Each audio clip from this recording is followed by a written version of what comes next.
வணக்கம். என்ஆர் காங்கிரஸ் சட்டமன்ற உறுப்பினர்கள் அரசுக்கு எதிராக போர்க்கொடி தூக்கியதை அடுத்து ஆட்சிக்கு ஆபத்து என்பதால் சபாநாயகர் சபாபதி சமரச முயற்சியில் ஈடுபட்டுள்ளார். புதுவை என்ஆர் காங்கிரஸ் சட்டமன்ற உறுப்பினர்கள் தங்களது தொகுதியில் வளர்ச்சிப் பணிகள் நடைபெறவில்லை என்று அதிகாரிகளை சந்தித்து முறையிட்டும் போராட்டம் நடத்தியும் பலன் கிடைக்காததால் அதிருப்தி அடைந்துள்ளனர். இதனால் அரசு கொறடா நேரு தலைமையில் சட்டமன்ற உறுப்பினர்கள் அங்காளன், அசோக், ஆனந்து ஆகியோர் ரகசிய ஆலோசனை கூட்டம் நடத்தி தங்கள் பதவியை ராஜினாமா செய்ய முடிவெடுத்து கல்யாணசுந்தரம், வைத்தியநாதன், கார்த்திகேயன் ஆகியோரை சந்தித்து ஆலோசனை நடத்தினர். மேலும் அவர்களும் தங்கள் பதவியை ராஜினாமா செய்யவும் முடிவெடுத்தனர். இதுகுறித்து தகவல் அறிந்த சபாநாயகர் சபாபதி அங்கு விரைந்து வந்து 6 பேரையும் தனது அலுவலகத்திற்கு அழைத்துச் சென்று சமரசம் செய்யும் பணியில் மேற்கொண்டார். என்ஆர் காங்கிரஸ் அரசுக்கு எதிராக ஆளும் கட்சி சட்டமன்ற உறுப்பினர்களே அதிருப்தி குரல் எழுப்பியுள்ளதால் அதில் யாரேனும் 2 பேர் ராஜினாமா செய்தால் கூட அரசு கவிழும் அபாய நிலை உள்ளது. இந்நிலையில் முதல்வர் ரங்கசாமி என்ஆர் காங்கிரஸில் எவ்வித பிளவும் இல்லை, எங்களுக்குள் எந்த பிரச்சனையும் இல்லை என்று பரபரப்பு பேட்டியளித்துள்ளார்.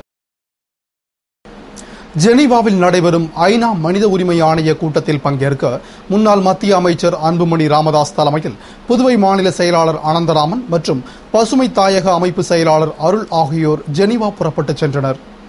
ஜெனீவாவில் ஐநா மனித உரிமை ஆணைய கூட்டம் வரும் 23, 24 மற்றும் 25 ஆகிய தேதிகளில் நடைபெற இருக்கிறது. இதில் பங்கேற்க முன்னாள் மத்திய அமைச்சர் அன்புமணி தலைமையில் புதுவை பாட்டாளி மக்கள் கட்சி மாநில செயலாளர் அனந்தராமன், பசுமை தாயகம் அமைப்பு செயலாளர் அருள் ஆகியோர் ஜெனீவா புறப்பட்டுச் சென்றனர். அங்கு இலங்கையில் இனப்படுகொலை தொடர்பாக மேற்கொள்ளப்பட வேண்டிய நடவடிக்கைகள் குறித்து பேசுகின்றனர். அது மட்டுமின்றி பல கூட்டங்களிலும் நிகழ்வுகளிலும் அவர்கள் பங்கேற்கின்றனர் மற்றும் ஐநா மனித உரிமை ஆணைய தூதர்களையும் சந்திக்கின்றனர். இதற்காக இன்று சென்னை புறப்பட்டு சென்ற ஆனந்தராமன் மற்றும் அருள் நாளை ஜெனீவா புறப்பட்டு செல்கின்றனர். ஐநா மனித உரிமை ஆணைய கூட்டத்தில் இலங்கை மீது போர்க்குற்ற விசாரணை நடத்தப்பட வேண்டும், அதிபர் ராஜபக்சேவை சர்வதேச நீதிமன்றம் தண்டிக்க வேண்டும், ஈழத்தமிழரிடையே பொது வாக்கெடுப்பு நடத்த வேண்டும் என்பது உள்ளிட்ட கோரிக்கைகளை அவர்கள் வலியுறுத்துகின்றனர். புதுவை முதலமைச்சர் ரங்கசாமி கட்சியில் தங்களுக்குள் எவ்வித பிரச்சனையும் இல்லை என்று பரபரப்பு பேட்டி அளித்துள்ளார். புதுவை முதல்வர் ரங்கசாமி செய்தியாளர்களுக்கு அளித்த பேட்டியில் என்ஆர் காங்கிரஸ் அரசு சட்டமன்றத்தில் அறிவித்தது போன்று பொதுப்பணித்துறையில் 600 ஊழியர்களுக்கும் கால்நடை மருத்துவக் கல்லூரியில் 50 பேருக்கும் வரும் அக்டோபர் மாதம் மீண்டும் வேலை வழங்கப்படும். சார், எல்லாருக்கும் வணக்கம். கடந்த சட்டமன்றத்தில் அறிவித்தது மாதிரி பணி நீக்கம் செய்யப்பட்ட பொதுப்பணித்துறை மற்றும் இந்த கால்நடை மருத்துவக் கல்லூரி பணி நீக்கம் செய்யப்பட்டுள்ள ஊழியர்களுக்கு ஒர்க் சார்ஜ் பொதுப்பணித்துறையில் அதன் அடிப்படையில் சுமார் 600 பேருக்கு அக்டோபர் மாதம் முதல் பணி வழங்கப்படும். கால்நடை மருத்துவக் கல்லூரியில் 50 பேருக்கு அக்டோபர் மாதத்தில் பணி வழங்கப்படும்.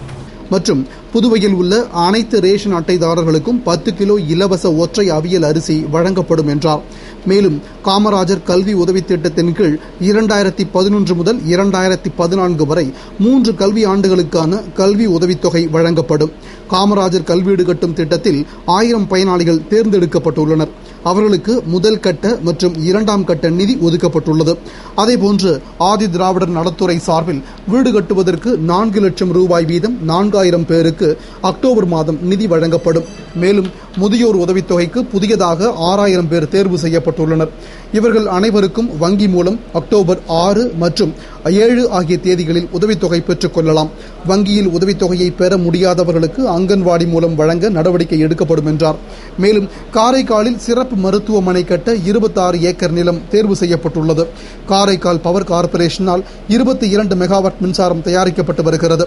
மேலும் இங்கு கேஸ் மூலம் கூடுதல் மின்சாரம் தயாரிக்க அதிகாரிகள் மத்திய அமைச்சர் வீரப்ப மொய்லியிடம் அனுமதி கோரியுள்ளனர். இதற்கு மத்திய அமைச்சரும் ஒப்புதல் அளித்துள்ளார். மேலும் என்ஆர் காங்கிரஸ் சட்டமன்ற உறுப்பினர்களுக்கு எவ்வித பிரச்சனையும் இல்லை என்றும் கட்சியில் எவ்வித பிளவும் இல்லை என்றும் முதலமைச்சர் கூறினார்.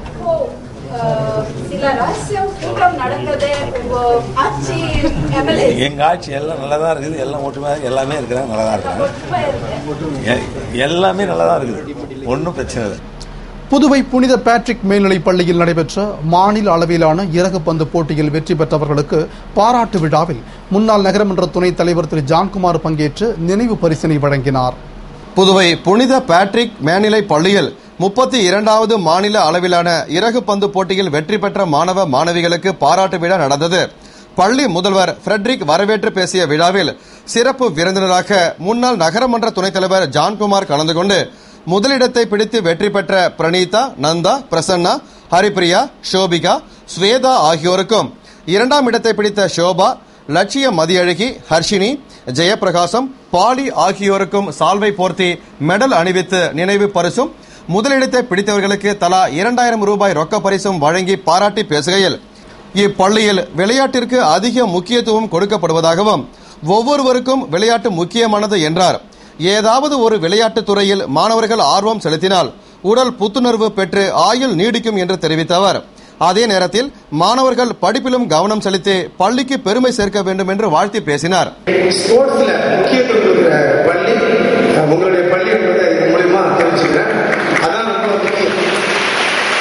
நீங்க ஸ்போர்ட்ஸ்க்காக முக்கியத்துவம் கொடுத்துருக்கீங்க. ஸ்போர்ட்ஸ் முக்கியம், ஒவ்வொருவருக்கும் ரொம்ப ரொம்ப இம்பார்ட்டன்ட்.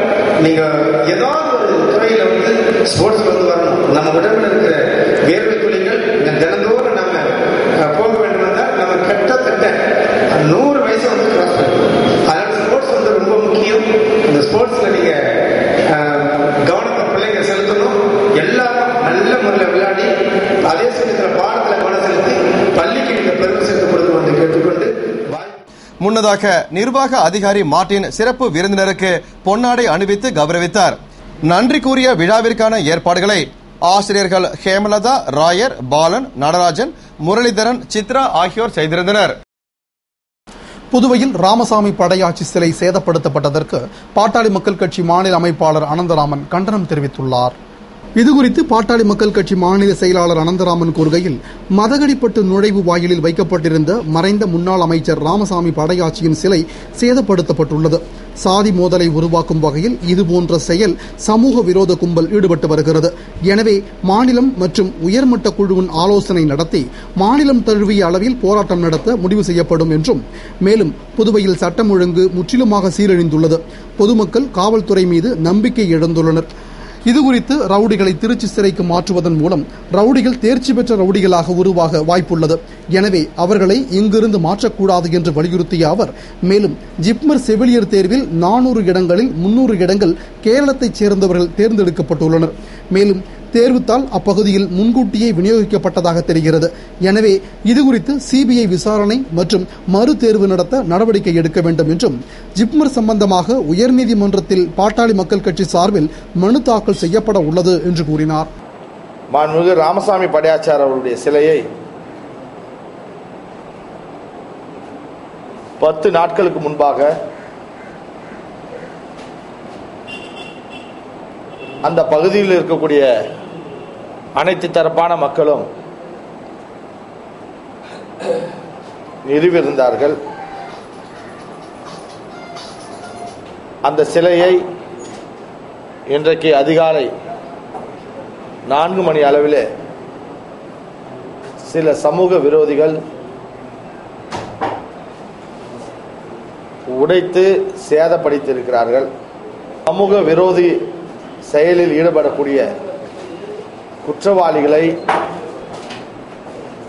உடனடியாக காவல்துறை கைது செய்ய வேண்டும். இந்த செயல்பாடை கண்டிக்கின்ற வகையில் எங்களுடைய கட்சியினுடைய மாநில குழுவினுடைய தலைவர் நான் ஜெனீவாவில் மாநாட்டுக்கு கலந்து கொள்ள செல்ல இருக்கிற காரணத்தினால எங்களுடைய உயர்மட்ட குழு கூடி வருகின்ற வியாழக்கிழமை அது வெள்ளிக்கிழமை மாநிலம் தழுவிய ஒரு போராட்டத்தை நடத்துவார்கள். மாநிலம் தழுவிய போராட்டத்தை நடத்துவார்கள். இந்திய நாட்டில் இருக்கக்கூடிய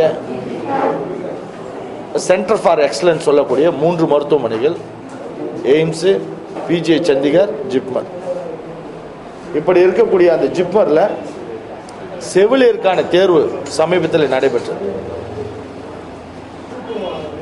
அந்த செவிலியர் தேர்வில் 400 இடங்களுக்கு 300 இடங்களில் கேரள பகுதியை சேர்ந்தவங்களுக்கு மட்டுமே வாய்ப்பளிக்கப்பட்டிருக்கிறது. 100 பேருக்கு தான் மற்ற மாநிலங்களில் வாய்ப்பளிக்கப்பட்டிருக்கு. இதில் ஒரு பகுதியை சேர்ந்தவங்க மட்டும் இந்த எக்ஸாம் பாஸ் பண்ணுறதுக்கு தேர்வுத்தாளை, என்ட்ரன்ஸ் தேர்வுத்தாளை முன்கூட்டியே அந்த பகுதியில் இருக்கக்கூடியவங்களுக்கு வழங்கப்பட்டிருக்கிறது. இது மீது சிபிஐ விசாரணை வைக்க வேண்டும்.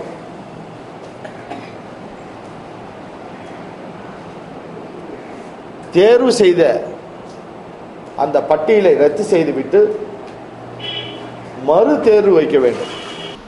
புதுவை மதகடிப்பட்டு ராமசாமி படையாட்சியார் சிலை உடைக்கப்பட்டதற்கு கண்டனம் தெரிவித்து பல்வேறு இடங்களில் போராட்டம் நடத்தப்பட்டதால் பதற்றம் நிலவுகிறது.